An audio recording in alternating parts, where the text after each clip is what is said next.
Olá, amigos do Proseando nas Gerais. Olha nós aqui outra vez. Estamos juntos nesta quinta-feira com um convidado super especial, uma honra, um prazer receber aqui o senhor Eli de Oliveira Penido. Eli Penido, conhecido provedor da Santa Casa de Montes Claros.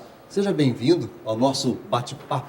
Muito obrigado, me sinto muito honrado e cumprimento a todo o seu público.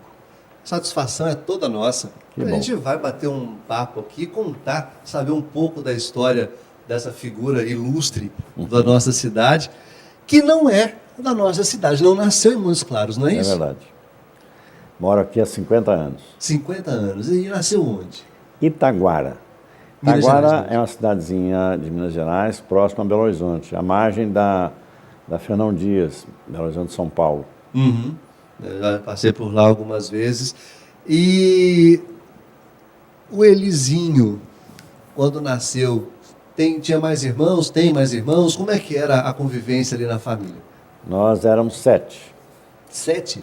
E eu era exatamente o do meio. Eu era o terceiro. Aham.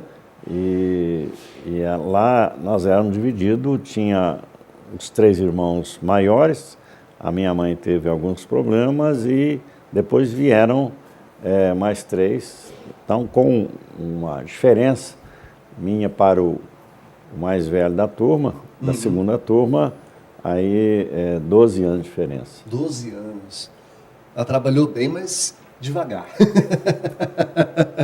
E como é que era quando juntava? Já que tinha essa diferença de idade, brincava mais com os mais novos, então?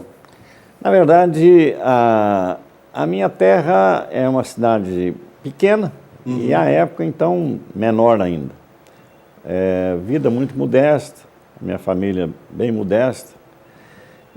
Então, nós tínhamos 3 maiores e a mim coube conduzir os menores. Então, eu acabei ajudando muito a minha mãe a olhar os 3 menores e com isso eu fiquei assim, sobre eles, né, depois crescendo e tal, como a pessoa a quem eles se reportavam, né. Aham. E, lamentavelmente, um dos nossos irmãos morreu, já adulto, né? E ficamos, então, os 2 mais novos, que moram em Belo Horizonte. Moro em Belo Horizonte.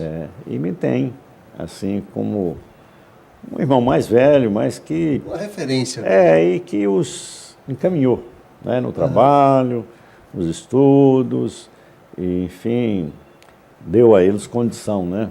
Com isso, o senhor acabou, claro, além de ter os cuidados com os irmãos mais novos, ganhando um pouco de maturidade, de responsabilidade mais cedo. É verdade. Acabou trabalhando mais cedo É também. verdade. Eu, com isso tudo, eu fui meio precoce na maturidade. Aos 13 anos, eu já trabalhava. Aos 15 anos, eu ingressei no banco. O menor aprendiz. A época não, a época era permitido. A função era de contínuo, era funcionário. Então, eu tenho a minha carteira, né, profissional, a primeira, com esse registro e que eu tenho muito orgulho dela. Maravilha, começou como bancário. Como bancário. E essa minha carteira, ela tem, ainda traz mensagem do primeiro ministro do Trabalho e ela, então, tem uma página que diz que a carteira do trabalho, o propósito dela, etc, etc, tecnicamente, né, que é um contrato, etc, etc. Mas aí há uma frase do ministro que eu sempre guardei e às vezes transmito aos aprendizes e aos mais jovens, né? Porque ele dizendo que a carteira de trabalho, por mais trabalho que dê, para tirá-la, conservá-la, etc, etc, mas ela retrata a personalidade do seu portador.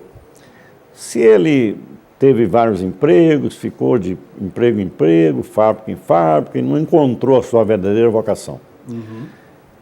E pode retratar uma figura que, desde o primeiro momento, encontrou sua verdadeira vocação, etc., permaneceu, né, um tempo maior no emprego, etc., etc.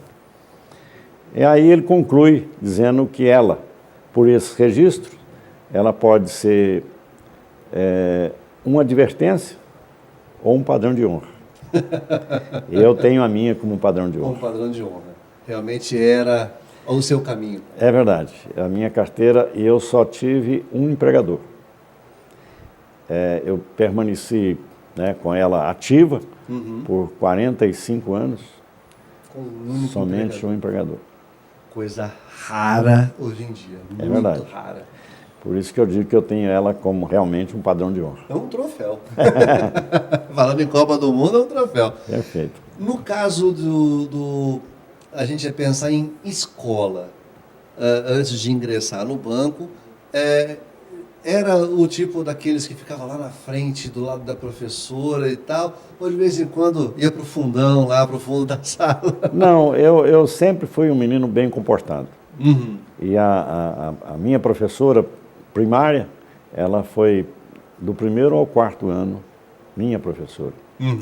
E ela me dava, né, assim, eu tinha uma estima e uma admiração muito grande por ela. Ela é uma figura muito humana. Então, a lembrança dela até hoje está muito viva na minha cabeça. E ela, além de ter sido uma ótima professora, mas ela era realmente uma educadora. Faz a diferença os dois termos. Com certeza. Eu tenho, né, uma gratidão muito grande por ela e pelos ensinamentos dela. Nessa época, antes mesmo do senhor entrar ao banco, sonhava em ser alguma coisa? Quando eu crescer eu quero ser tal coisa. Ou já era realmente na área? Imagina, né? Eu, quando criança, o meu sonho era ser motorista de caminhão. Ficava impressionado. Eu ficava, né, e a minha terra estava sendo construída, a rodovia Fernão Dias, né? E maquinário, etc. E já começava um fluxo grande Meu sonho de menino era me tornar um motorista de caminhão. Pegar a estrada e sair dirigindo aquele grandão. Tá vendo? A estrada que acabou seguindo foi outra. Outra. E como é que foi, ainda tão jovem, hoje se você falar de um garoto, de um rapaz de 15 anos, passam milhões de coisas pela cabeça, especialmente ser jogador de futebol. O senhor, quando entrou no banco, como é que foi galgar os degraus lá dentro e, paralelamente, realizar as vontades e os anseios de um adolescente? Primeiro, o emprego no banco, naquela época, era algo muito cobiçado. Era Uma segurança. O bancário, sobretudo numa cidade do interior, ele destacava, né? Tinha um status. Era o rapaz preferido pelas moças, etc, etc. Porque era um profissional que destacava, tinha uma posição salarial melhor, ele convivia num ambiente mais refinado. Uhum. E eu, ingressando no banco, ainda jovenzinho, e nas tarefas as mais simples, né? Porque minha função era de contínuo, era entregar avisos na rua, atender os funcionários nas suas... Mas era algo muito simples. Uhum. E eu me aproximava muito dos funcionários, sobretudo aqueles mais capacitados, mais maduros, para aprender. E tive essa graça de encontrar pessoas que me proporcionaram, né, esse aprendizado dado ao meu interesse, mas era o interesse de aprender, de consolidar minha posição, mas sem grandes pretensões. Uhum. Mas a vida sempre eu diria que ela sempre premiou meus esforços. Eu, sem ter grandes pretensões, mas logo eu galguei funções outras no banco, tive, né, promoções e ofertas de trabalho em outras cidades. Aí eu realmente desenvolvi, mas assim, cumprindo o meu trabalho, meu dever, meu papel, mas sem grandes pretensões. É claro que eu tinha desejos, mas sobretudo o emprego para mim era muito valioso, muito importante, me dava muita segurança. E também eu me senti no dever de transmitir para os meus irmãos um exemplo, além de dar alguma sustentação em casa, né? Então, o emprego para mim era realmente de grande importância. E isso, naturalmente, me fez amadurecer um pouco mais precoce. Sim. Eu praticamente não tive assim, né, Uma adolescência não normal. tive assim, né, foi realmente, mas não sinto nenhuma frustração por isso, não. Eu sempre fui, não fui de grandes, dado a grandes farras, etc, etc. Então as coisas foram conjugando, né? E de um lado toma a responsabilidade, de outro eu também dava muito valor ao meu trabalho, ao meu emprego, e me relacionava muito bem com os meus chefes, etc, etc. Então eu não carrego nenhum pesar ou alguma frustração. Frustração por causa disso. De um lado também, a própria evolução na carreira, ela me premiava, né? Me dava não só horizontes. Compensava por outro lado. Realmente me dava horizontes assim, promissores, etc, etc. Então, nada a queixar. Mas o senhor me deu uma deixa aí que com certeza eu não vou perder de forma alguma. O senhor disse que realmente era uma posição de mais status, se destacava entre as moças. O senhor era paquerador na época, quando tinha a oportunidade de dar uma saidinha? Na verdade, não. Esperar a dona patroa, por favor. Faz tempo isso, eu não conhecia a senhora ainda. Pois é, mas tem uma história nesse sentido. Eu nunca fui assim de muita paquera, nem mesmo de muito namorar. Eu tinha muito bom relacionamento com moças e rapazes, etc. Não é que eu frequentava, eu convivia, mas não era realmente namorador. E nessa trajetória eu cheguei a Montes Claros. E cheguei a Montes Claros ainda relativamente jovem e gerente do Banco de Minas Gerais. E o Banco de Minas Gerais, ele tinha aqui uma posição muito conceituada, muito consolidada.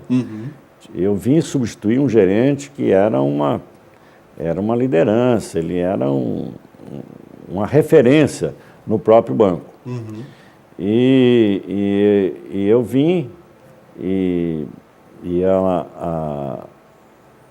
eu ainda bem jovem, para suceder um senhor que estava se aposentando, um homem que era uma referência, né, uma clientela muito consolidada e tal, mas eu não me senti dificuldade não, porque o meu ritmo de vida, de hábitos tal, era mesmo mais recatado. Mais focado para o trabalho. Então eu mas temia-se, no próprio banco tinha uma ala que temia-se que eu não fosse a pessoa mais indicada para substituir um gerente. Eu, praticamente no começo, substituí um gerente que era uma legenda e aposentando, né? E uma clientela madura, de grandes pecuaristas, grandes fazendeiros, cidade etc, etc. Região. E a agência era muito boa. Então, isso me levou, naturalmente, a ter mais cuidado ainda com a minha conduta, né?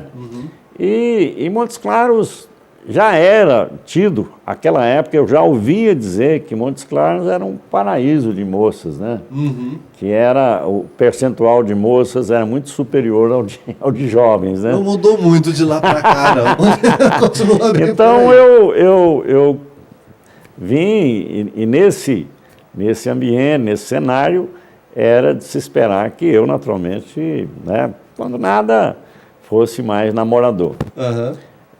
Não é que faltaram oportunidades, não.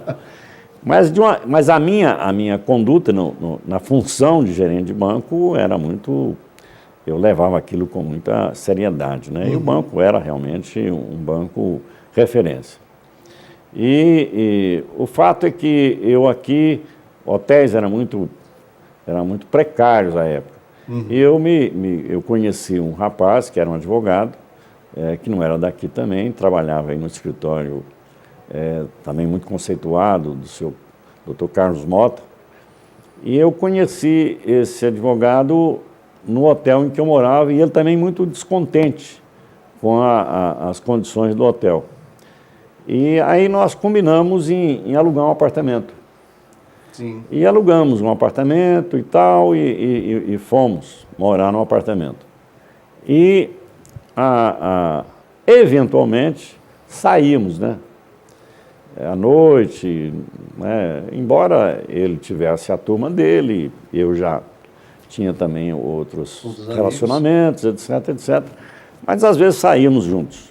Vou fazer um suspense, eu sei que você está morrendo de curiosidade para saber o resto dessa história. Vou para o intervalo já e a gente volta para saber como foi esse início dessa vinda, doutor Eli Penedo, aqui para Montes Claros. Segura aí que a gente volta já.